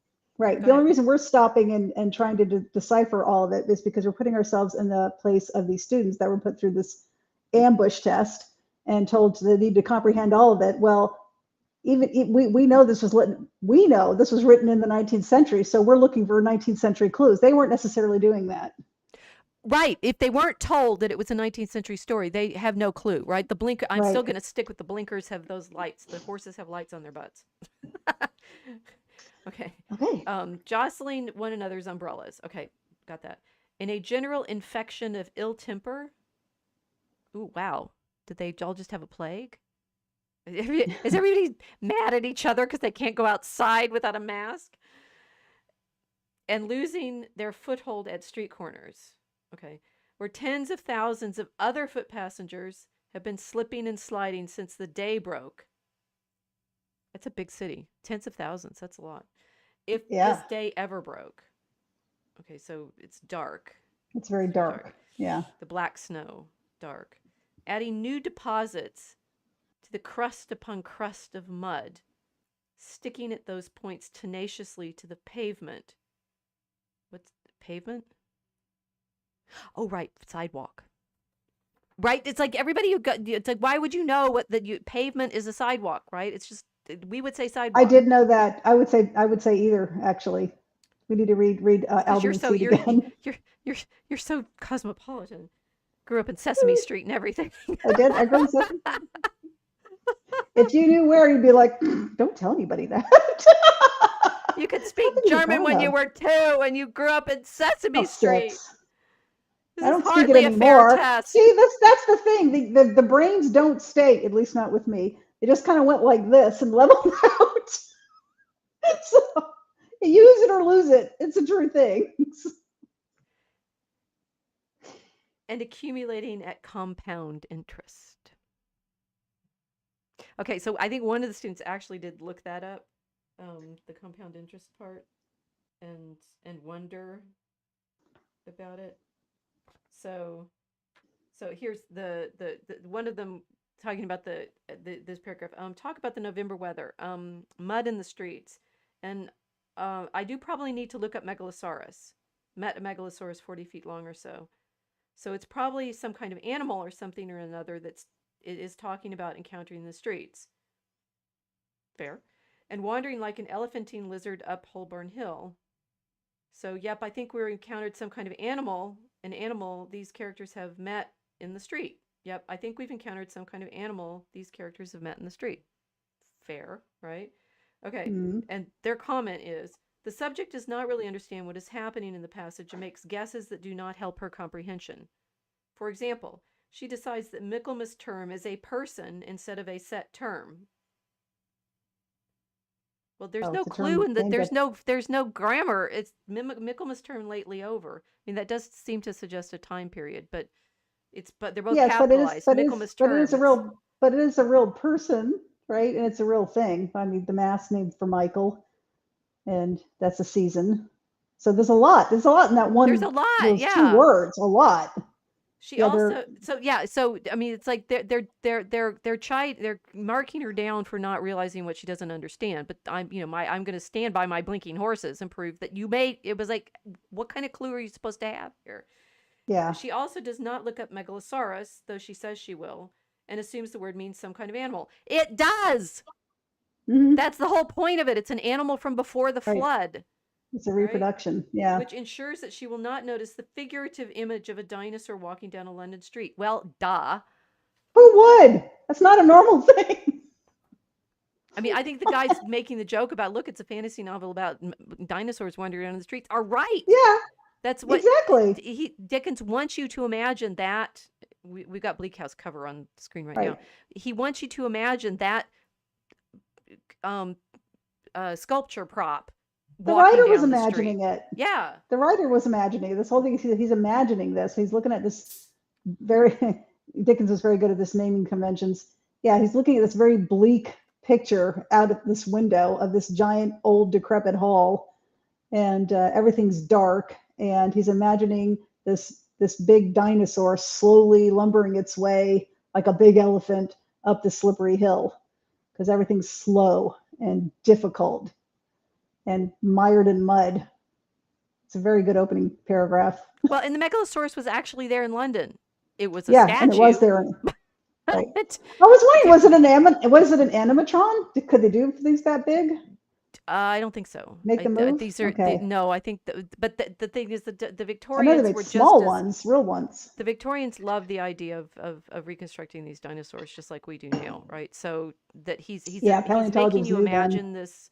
You wouldn't be surprised to meet this megalosaurus, and in fact, people had seen them in the exhibition that year. There So had been many exhibitions in England in the 19th century for because they paleontology started in earnest then as a discipline, and they were digging up all these bones and trying to reconstruct them everywhere. right, Yeah, so it was popular. That they wouldn't know that because they don't know what time period they're reading about, and even if they did, they wouldn't know that fact necessarily. right. So she got that it was an animal. That's right. Hmm. Okay, your turn. Oh, wait, no, wait, compound interest. I haven't finished yet. Okay, obviously, the big metaphor here is the mud is filling up the streets, crusting over, like accumulating at compound interest. So this is about money, Oh yeah, right? yeah, And that, is the delicious, the compound interest is, of course, the anchor of all of this in Dickens' yeah. Because it's metaphor, which it's, because it feels like a curveball, just compound interest. Whoa, whoa, what? yeah. And then all, everybody loves reading goes, oh my gosh, that's cool. There's the clue, right? Yeah. It's here we have now he's turning you to be thinking about compound interest on debt. Oh, Very good, right? yeah. Okay, your turn. You can do the next paragraph. Okay. Fog everywhere, still dark. Fog up the river, where it flows among green aits and meadows. I don't know what an ait I is, had to look up but eight too. so among green aits and meadows. So I I know what a forgot meadow what is. it is. It's a landscape feature. It's a patch. It's a patch of grass, I'm guessing, because this is green aits. Fog down the river, where it rolls defiled among the tiers of shipping and the waterside pollutions of a great and dirty city. Lots of industry going on. And it's probably adding to the pollution, I'm guessing, into the darkness. Mm. Everything's big and heavy and dense and dark. Fog on the Essex marshes, fog on the Kentish heights, fog creeping into the cabooses of collier brigs. Okay, caboose is a train. Okay, fog on the Essex marshes, fog on the Kentish heights. So these are different areas around London, I'm guessing. More green areas because they're marshes. The Kentish Heights, that's just, I'm guessing that's a hill over London. And maybe you can see more. Maybe that's where the rich people live. Because they're not down in See, the I dirty don't think areas. you understand this very well. I don't think you figured this out. Fog creeping into the cabooses of collier brigs. I think that's a train. Fog lying out on the yards and hovering in the rigging of great ships. Okay, shipyards. So you're There's wrong fog about the everywhere. Collier Briggs. Oh, was I? Yeah. What said cabooses though? Isn't a caboose just a train? End of a train? I think brigs are ships. But it's a shipyard, so the trains brought supplies to the ships. They had rails going to the Okay, we shipyards. can't even figure this out. Maybe we should look it up. Chat, please look it up. Come on. Okay. Daydreamer, the Victorians would have loved Jurassic Park. Yes. Yeah, they would have It's basic. actually. Yes, they Yeah. basically did the first Jurassic Park. Yeah. Okay, let's see. And Fog Daydreamer saying, drooping. "Where are the velocipedes?" Indeed. The velocipedes. Okay, we need chat. We Velocipedes. need you to look up Sharpeos. Collier Briggs for us. The thing is, I think the idea is it's the so fog is this. We've got had the mud and the dark and the black snow, Darkness and the and it's fog, all and it's crusting up laying. like Yep, compound interest. And and it's now tripping people up like compound interest. it's tripping people up like compound interest. Nothing's Yeah. clear. The fog is going everywhere. You remember that this was the most fun that I had quoting the professor's evaluation of all of this. That their footnotes were all fog. Like for real. Oh, that's why you kept emphasizing it. Yes, that's why I highlighted it. It's like, I was wait a gonna say minute. she asked me not to read this ahead of time, so I didn't. But that's Okay, so okay. that's Now I what it's get the it. That's funny. fog, right? And the thing is, what's so funny about that is Fog. that one of their actual sources was um, Nita Fogg et al. Skills and the Earnings of College Graduates, the ETS Center for Research on Human Capital in Education, March 2019,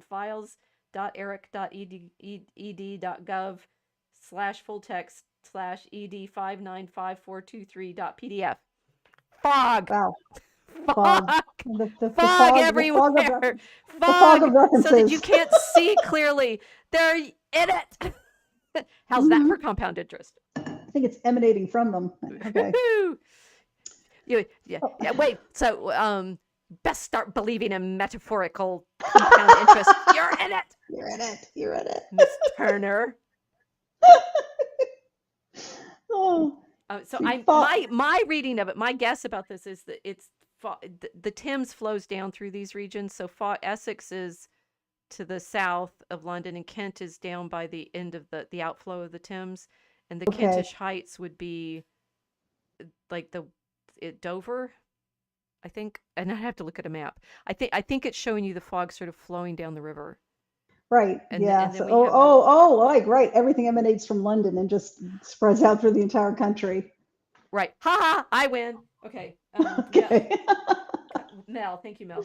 Collier brigs were two-masted, flat-bottomed, and strongly built ships used primarily in the 18th and 19th centuries to carry coal, particularly between the coal fields of northern England and London.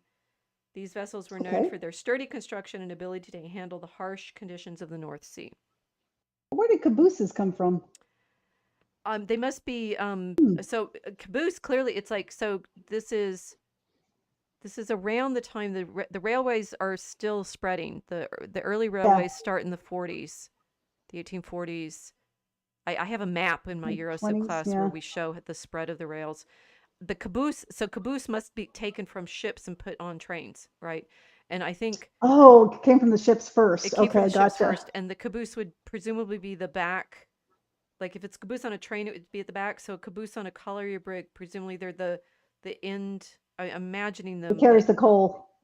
No, they're the command areas, right? And the coal would be in the front of the. It's like barges, right? Right. And you have right. Okay, I see what you're saying. It's like from a ship, you have the steering in the back on the quarterdeck, and so a caboose, I think, is like that. I'm guessing. It could be. I could have just described a megalosaurus as a Tyrannosaurus Rex. I don't know. It's like the way we use the word pilot for people who fly planes. It was originally for boats, so that makes sense. Yes. So maybe now we've learned something from context. and I guess we learned how to read somewhere when we were 2. Maybe. Okay. Fog drooping on the gunwales of barges and small boats. So see, that sense is all boats, brigs, ships, barges, and boats. Yeah. So we've got the fog on all the water. Okay. Fog in the eyes and throats of ancient Greenwich pensioners, wheezing by the firesides of their wards. Oh, that's dark. That's Dickens. What is it? Fog in the eyes and throats of ancient Greenwich pensioners, old people who are getting sick from the fog because it's probably full of coal dust. Right. Wheezing by the firesides of their wards, trying to keep warm. But I'm wards not are sure. wards here is ambiguous. Wards could be just an old age home. It could be, it could be a hospital. It could just be an area of the city. But that doesn't make sense because they're in their fireside, so that's inside a house somewhere. Oh, Mel says the Collier Brigs are tugboat like. So imagine them, Okay, you got know. it. Fog in the stem and bowl of the afternoon pipe of the wrathful skipper, down in his close cabin. So that's okay. The ship captain's smoking. There's smoke everywhere, and people are breathing extra smoke in Yeah. on their time off. Fog cruelly pinching the toes and fingers of his shivering little prentice boy on deck. So yeah, so the skipper's, this is typical Dickens. It's the skipper's down keeping warm and he's smoking a Mm. pipe, and the apprentice boy, which is probably a very young boy of 7 or 8, is up on the cold deck getting assaulted by this cold fog and rain. Okay. Navigating patterns tells us a ward is a region. Oh, okay. I Okay. guess I was okay. That was one of them. I guessed. Okay. Okay. Chance people on the bridges peeping over the parapets into a nether sky of fog, with fog all around them as they were up in a balloon and hanging in the misty clouds. There's so much fog, it's like they're up in the air. Oh, See, nice. Yeah. yeah, yeah. So that's the end of that paragraph.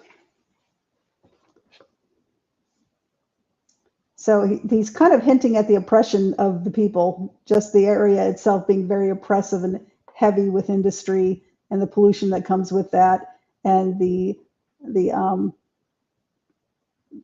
what was it? I don't want to. Injustice isn't the right word. Um, the differences between classes. Yes, because it's covering all of them. It touches yes, and as you say, you know enough about Dickens to know that he's going to make you pay attention to the different social strata Right. in the Yeah. characters.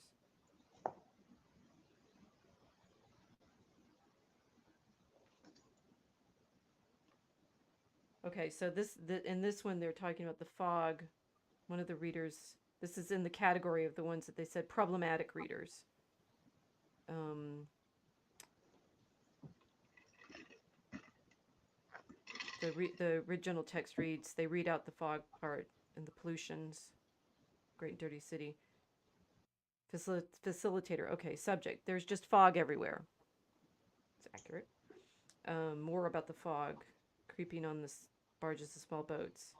And the facilitator says, okay, so what do you see in this sentence beside fog? Subject. I know there's a train, which we made the same excuse because of the caboose, right? Right. Made same mistake. Yeah. And there's like the industrial parts of the city. Yes. Yeah. Okay.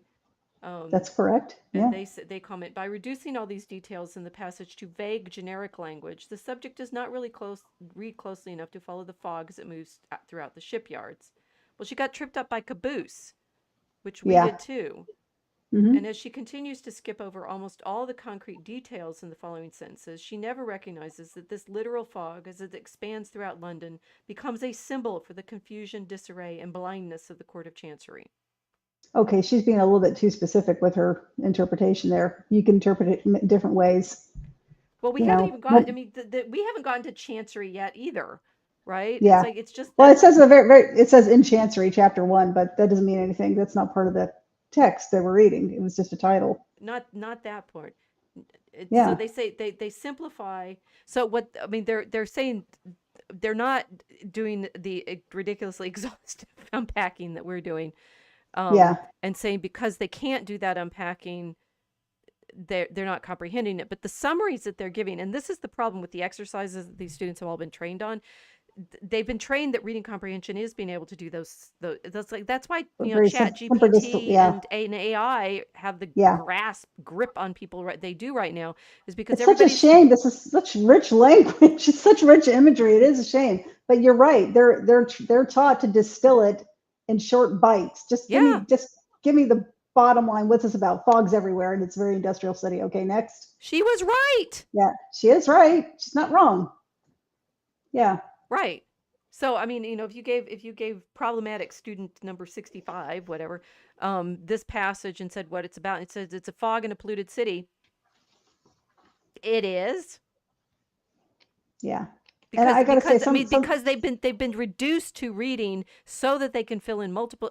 You and I did these too when we took the PSAT and the SAT and the GRA, mhm, right? And you're yeah, given a paragraph and it's all coded because you do those tests by filling in little dots that can be fed through a whatever kind of reader they call those things that you feed them through, the yeah. little dots machines, and come out with a number that says you know how to read because you were able to So, distill it out of this paragraph and answer the multiple choice questions. so here's something interesting. The SAT was started by a man who was trying to break Harvard of its habit of just admitting legacies. He wanted people who could do the work, who didn't necessarily go to the best schools or come from the best families, to be able to have a chance to benefit from a Harvard education. But at the time he was doing this, everybody in the public schools actually got a pretty good education. You know, they did. They don't now. They don't today necessarily. Like I use my own example and yours. You went to school districts with wildly different expectations of their students. Some of them were high, some of them were super low, and I don't think that was the case 100 years ago or however long it was. I don't think it was quite 100 years ago when the SAT was developed. I think it was developed in the 1930s or 40s or something. But Well, so it's even back interesting. then, It's schools were better. interesting you mentioned the 1930s and 40s. It's around the 1940s that they start coding books for grade level, Mm, and they do it quite literally by counting the number of words in the sentence. that is so dumb. And that and so that the So horror dumb. stories. This comes out of the. It's a study on all the horror story books about like the sex books that kids are finding in their libraries now. Yeah. It, and I keep it's Deborah DeGroot. Is that right? Mm, Um, she did a study of it, but the introduction of it is talking about the way in which the books are said to be grade level, which is what this exercise is also doing. It's saying, whether or not they're reading at grade level. yeah. That we have the American publishers have been using these categories to feed us. It's like why Dr. Seuss books and stuff like that. It's like you can start reading with anything. You don't necessarily need to start with the simple. What how Mhm. Saint Francis learned to read. Shall I read to you the way Saint Francis learned to read? Yes. I'm almost afraid to say yes, but yes.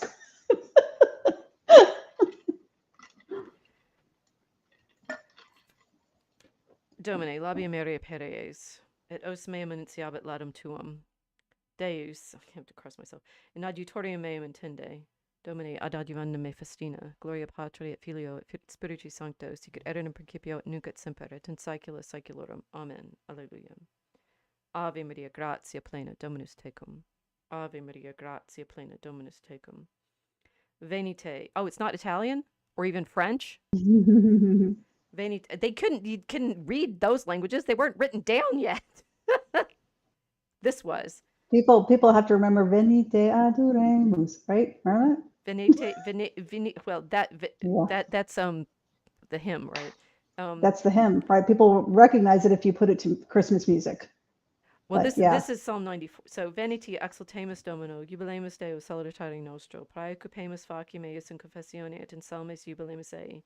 Ave Maria, gratia plena, Dominus tecum. Quoniam Deus magnus Dominus et rex magnus super omnes Deus, quoniam non repellet Dominus plebum suum, qui manu eius sunt omnes fines terrae et altitudines montem ipse conspicit, Dominus tecum. Quoniam ipse estus mare et ipse fecit illud, readum funeverum modus. What you don't understand, you can't read, can you? Venite adoremus et procedamus ante Deum. That what's interesting is like Francis. The paper I'm working on is on his Office of the Passion, which is a pastiche of Psalms. He knew the Psalms so well that he can make a mosaic version of them to his own sort of rendering of imagining the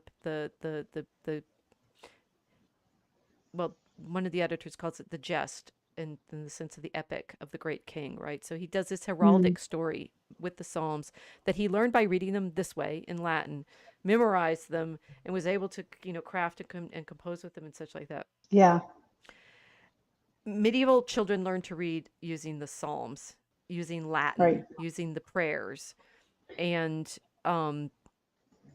And Puritan children learned to read too, and they had a very yes, high very, very high literacy rate by reading the Bible. because they read the Bible to pray. And even in many public schools, not just Puritan, until around 1900, this is how people learned how to read in school. Young children learned how to read Right. by reading the Bible. Not anymore. Well, and they'd be tested by being able to read out loud, right? A lot of the McGuffey readers, they're all readers to be read out loud. Oh, sure. I Yeah. remember. Yeah, I remember reading out loud, being very young. Yeah. Yes. So if we're not, I mean, it's like, how are we how are we deciding that students can, I mean, they did, to be fair to this exercise, they did have them read out loud and talk about it. So that's somewhat fair. But the the sense of, I forgot where I was going. Oh, that we've been tested on reading comprehension now to make those summaries, right? That's why, and they said, Yes. if people think, Spark Notes and Wikipedia and such are actually useful tools because they've been taught that that's what you're trying to get out of a thing. You're trying to suck out the juice of the text. And they'll get some of it right, but they won't get all of it, and that's a pity. Well, all the examples of their problematic readers, they did, and it's a dinosaur and fog. Right. They got it. They got Yeah. it. It's like, well, if they said to them that they give them the instructions, say, okay, well, so tell me why he's talking so much about certain images, why he's putting, what is there an ulterior purpose to it, or I don't know. I don't know how they explained it to him. Just give me the short description of what you just read. Is they're walking. He's imagining a dinosaur walking up a foggy street, and it's a real dirty city. Okay. Yeah. That's it. That's those two paragraphs in a nutshell. And that's what AI came up with when they wanted to render it as pictures. Yeah. And Dickens if he would see it, he'd be like, right on. That's exactly what he's thinking about. Right, because he's using his language to try to give you that image. Give you that image. It worked. And it did work. Of course, Dickens did it better than AI did. In my opinion, it looks much more interesting in my head because you can't see it all. Yeah. But which is why books are better. The thing is, based on the way they talk about it, the facilitators don't say anything except okay. Okay, so they're not giving any further instructions. They're not giving any more prompts. I'm going to ask you to kind of explain what you read so far. It's right. The facilitators in the exercise were themselves either graduate students or undergraduates. They weren't. I could see why they didn't necessarily want to give them prompts if they wanted to see what they understood. But like you said, the shaming was bad because they did give you what they understood and they weren't wrong. Right, they weren't wrong, and I would like. It's like the sort of, it's like, if I'm so tongue tied about this. This exercise has been used to claim that all these college students can't read, right?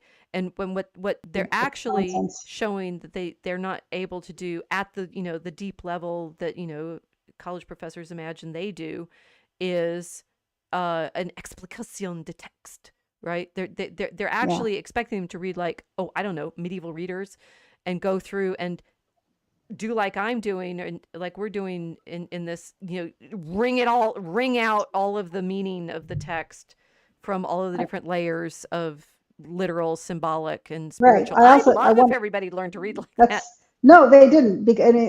So you said these were English majors, or were these education majors with an English concentration? Because I think the undergraduates from English majors. Yeah, the English majors, they should have. And were they freshmen? What classes had they taken so far? I think I mentioned I had very good English teachers in my junior and senior year of high school, so I got very lucky because I got people who knew and loved their subject. That's not necessarily what these kids got 10 years ago, because a lot of school districts stopped requiring subject matter experts to teach their subjects and just said, you just need an education degree. You don't need to have a degree in math to teach math or English to teach English. You just need an education degree, and we'll give you the curriculum, and then you'll teach them the curriculum. So what they got was exactly what they ordered. They know how to read. I see what you're saying. The students were English majors, but they were going through school with people that may or may not who didn't necessarily have had an English degrees. Correct. Right. So blaming the Yeah, students is really, wrong. wrong. That's wrong. And saying, "Oh, well, they can't read." Yeah, there's no whisper in the paper about it, about why they ended up in this situation. exactly. Their correct conclusion should have been, we didn't teach them correctly in high school, and we need to change that Right. because we don't want to get them in college when they don't even know the basics of like illusion and alliteration or any other kind of things that they might need Well, based on while the trying to determine the summary about text. how this matters only to make money, I'm not sure the people writing the report know what the point They of don't care. reading is. I know they don't care. It's like they're not going to make enough money. It's like doing what? Teaching English? No, trust me, they'll make plenty of money teaching English because the requirements for teachers of English have been dumbed down to just get an education degree in a lot of places. Right. So our chat is saying uh, academics cannot do poetic informing. They miss proper metaphor, allegory, and flourish. Well, indeed. This is Yeah. all right. Well, look, we've got the mud, the fog, gas, and not we're not going to finish unless I just keep reading without comment. You can read without Gas. comment and then we can go over it. What? Should I Yeah, keep? yeah, yeah, it's Okay. because I love Dickens. I Okay. do. We'll settle. We have a little more time. I'll settle in and actually read this as if we're enjoying the story rather than dissecting it. Gas looming through the fog in diverse places in the streets, much as the sun may, from the spongy fields, be seen to loom by husbandman and plowboy. Most of the shops lighted 2 hours before their time, as the gas seems to know, for it is a haggard and unwilling look. The raw afternoon is rawest, and the dense fog is densest, and the muddy streets are muddiest, near that leaden-headed old obstruction, appropriate ornament for the threshold of a leaden-headed old corporation, Temple Bar. And hard by Temple Bar in Lincoln's Inn Hall, at the very heart of the fog, sits the Lord High Chancellor in his high court of chancery. Never can there come fog too thick, never can there come mud and mire too deep, to assort with the groping and floundering condition which this high court of chancery, most pestilent of hoary sinners, holds this day in the sight of heaven and earth. On such an afternoon, if ever, the Lord High Chancellor ought to be sitting here, as here he is, with a foggy glory round his head, softly fenced in with crimson cloth and curtains, addressed by a large advocate with great whiskers, a little voice, and an interminable brief, and outwardly directing his contemplation to the lantern in the roof, where he can see nothing but fog.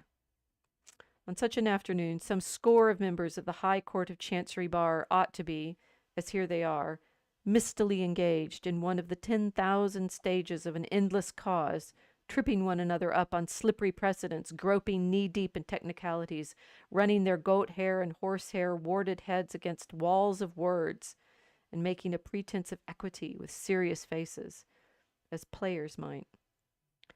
On such an afternoon, the various solicitors in the cause, some 2 or 3 of whom have inherited it from their fathers, who made a fortune by it, ought to be, as are they not, ranged in a line, in a long matted well, but you might look in vain for truth at the bottom of it. Between the registrar's red table and the silk gowns, with bills, cross-bills, answers, rejoinders, injunctions, affidavits, issues, references to masters' reports, mountains of costly nonsense, piled before them. Well may the court be dim with wasting candles here and there. Well may the fog hang heavy in it, as if it would never get out. Well may the stained glass windows lose their color and admit no light of day into the place. Well may the uninitiated from the streets, who peep in through the glass panes in the door, be deterred from entrance by its owlish aspect, and by the drawl languidly echoing to the roof from the padded dais, where the Lord High Chancellor looks into the lantern that has no light in it, and where the attendant wigs are all as stuck in a fog bank. This is the Court of Chancery, which has its decaying houses and its blighted lands in every shire, which has its worn-out lunatic in every madhouse, and its dead in every churchyard, which has its ruined suitor with his slipshod heels and threadbare dress, borrowing and begging through the round of every man's acquaintance, which gives to moneyed might the means abundantly of wearying out the right, which so exhausts finances, patience, courage, hope, so overthrows the brain and breaks the heart that there is not an honorable man among its practitioners who would not give who does not often give the warning, suffer any wrong that can be done you, rather than come here. Who happened to be in the Lord Chancellor's court this murky afternoon, besides the Lord Chancellor, the counsel in the cause, 2 or 3 counsel who are never in any cause, and the well of solicitors before mentioned. There is the registrar below the judge in wig and gown, and there are 2 or 3 maces, or petty bags, or privy purses, or whatever they may be, in legal court suits. These are all yawning, for no crumb of amusement ever falls from Jarndyce and Jarndyce, the cause in hand, which was squeezed dry years upon years ago. The shorthand writers, the reporters of the court, and the reporters of the newspapers invariably decamp with the rest of the regulars when Jarndyce and Jarndyce comes on. Their places are a blank. Standing on a seat at the side of the hall, the better to peer into the curtained sanctuary, is the little mad old woman in a squeezed bonnet, who is always in court, from its sitting to its rising, and always expecting some incomprehensible judgment to be given in her favor. Some say she really is, or was, a party to a suit, but no one knows for certain because no one cares. She carries some small litter in a reticule, which she calls her documents, principally consisting of paper matches and dry lavender. A sallow prisoner has come up in custody for the half-dozenth time to make a personal application to purge himself of his contempt, which, being a solitary surviving executor, has fallen into a state of conglomeration about accounts of which it is not pretended that he had ever any knowledge. He is not at all likely ever to do. In the meantime, his prospects in life are ended. Another ruined suitor who periodically appears from Shropshire and breaks out into efforts to address the Chancellor at the close of the day's business, and can by no means be made to understand that the Chancellor is legally ignorant of his existence after making it desolate for a quarter of a century, plants himself in a good place and keeps an eye on the judge, ready to call out, "My lord!" in a voice of sonorous complaint on the instant of his rising. A few lawyers, clerks, and others who know this suitor by sight linger on the chance of his furnishing some fun and enlivening the dismal weather a little. Jarndyce and Jarndyce drones on.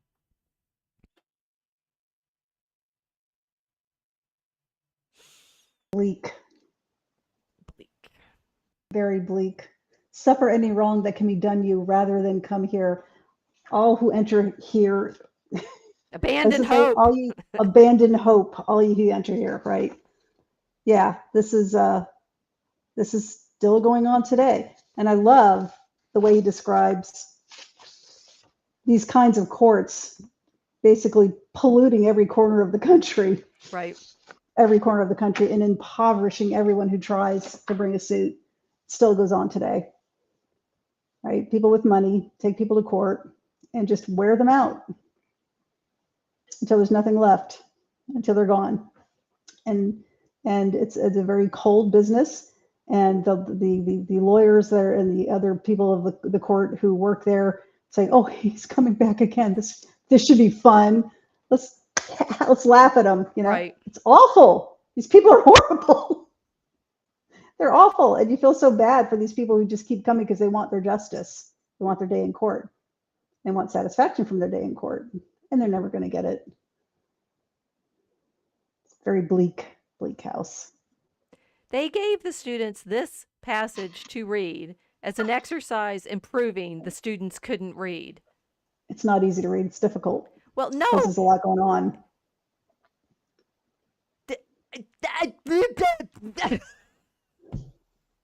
That's not difficult for me, but no, I mean they put they totally missed Dickens' point.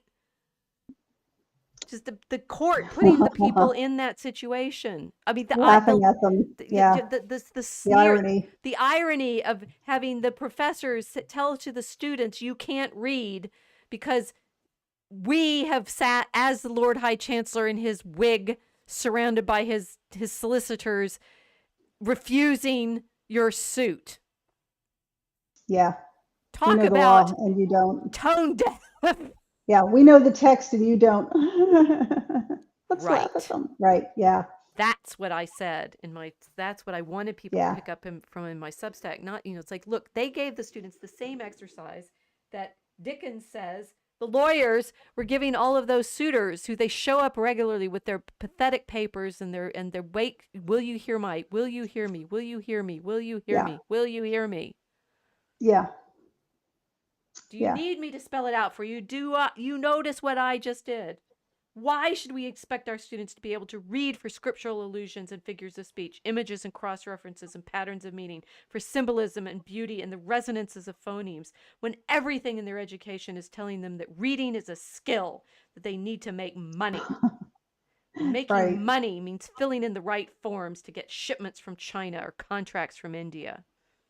Why should we expect our students to enjoy reading when we have reduced their education to a series of bullet points that they might as well get from SparkNotes or ChatGPT? Why should they care about reading when their souls have been rendered in statistics in the calculation of our national GDP? Truly, it is as if the waters had only just retired from the face of the earth, and the dinosaurs, dragons, and unicorns had all drowned, leaving behind rotting skeletons of the joy that we once had in singing to God.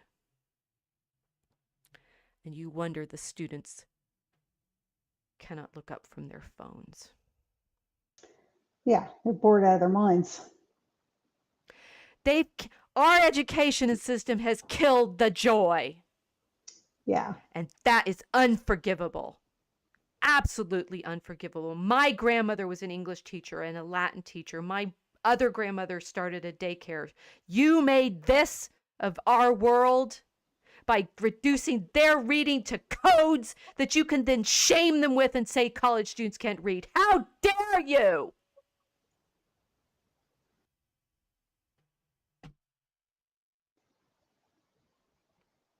How dare you? The pollution. Think about it. Think about it. Think what we've done to our children. And they made this pathetic, dreadful test. How dare they mock the students with this? That's your Dickens for you, professors. It is. You would have had fun with them. Oh, yeah. You think I can read, professors? Yes, I can. Yeah. No joy in that world. Just a lot of industry and fog. Sclerotic people with Excel charts calculating how much money you can make. I use Excel charts. My Excel charts reveal patterns and joy, right? They do. Well, I won't tell you what mine revealed when I used them back in the day. Well, I make a lot of Excel charts about like which Psalms Francis is using because I want to understand his craft. That's the fun way, yes. Right? Not Excel charts to prove that someone actually summarized a text correctly and then you decide that they didn't get the metaphor. You didn't get the metaphor. How odd is it that they're using an Excel spreadsheet to decide whether or not somebody got metaphor and an allusion correct. It's like, yes, I don't think you got the point of Dickens. Yeah. Exactly. Megalosaurus, my butt. Yeah. That is such a beautiful opening. Now, you told me not to read this and I didn't, but when I read your article, I'm like, I've never read Bleak House. What is Bleak House? I wasn't sure, actually. I know I never read it. Now but you know, right? It's like it's all there. It's all there in the opening passage. It is. I watched a lot of productions of Dickens, but I can't remember if I watched Bleak House or not. So I looked up a description of it before I read this, before I knew I was going to be reading this today. And so I kind of knew it was about a lawsuit. I went, oh, okay, that makes sense, right? But Right. that's all I got of it. That's the only detail I remember. And then I did not read this until just now. And it's so beautiful. My gosh, it's so beautifully written. He had such a way of projecting the right image to describe the thoughts he was having about a subject. And the subject that he was writing about in fiction was the legal system. Right. And how it destroys people and how it destroys whole families and whole lives and how it makes people cold and uncaring. And he did that so beautifully in just 3 pages. It's just astounding. He was very good. Yeah, and these people coded it. They coded it. They coded it, which would make, the person who is managing the shipyards very happy. in Dickens's story. Yep. No, I'm just reeling that they don't see the irony of what they did. Are you And really, though? Is it really that much of a surprise? They're a well, product of the same education they're, system they were they're judging other people with. yes, yes, They understood it slightly better, so they felt an outsized because they could feeling of code it better. accomplishment. Yeah, Yeah. yeah. So yeah.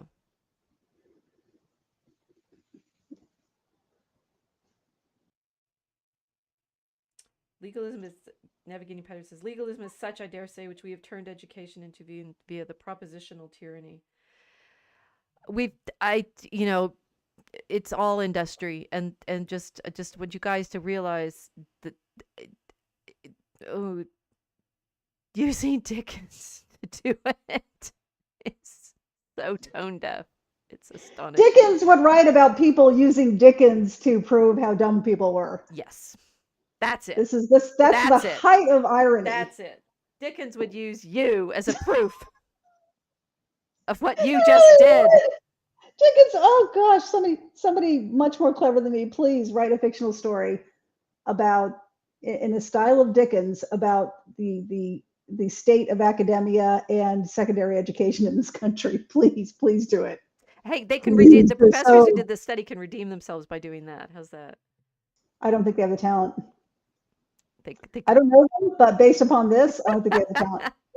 Maybe they've grown in 10 years. That's possible. Everybody grows, you know? Yes. Well, if anyone from the study group of the people that coded you is watching, you could read. This was an unfair test, and It was unfair. yes. We got so much extra information from our professors when we were studying these things that helped us understand it and helped us see the beauty of it. It was really beautifully written. Right. It was. Let's code the beauty next time. Beauty Count the subjective. metaphors. Right. Yes, code for the the anaphoras and the alliteration and the mark for how many of the there's figures so much of it in there figures too. of It's speech beautiful. you can unpack. Anyway, Yeah. so that was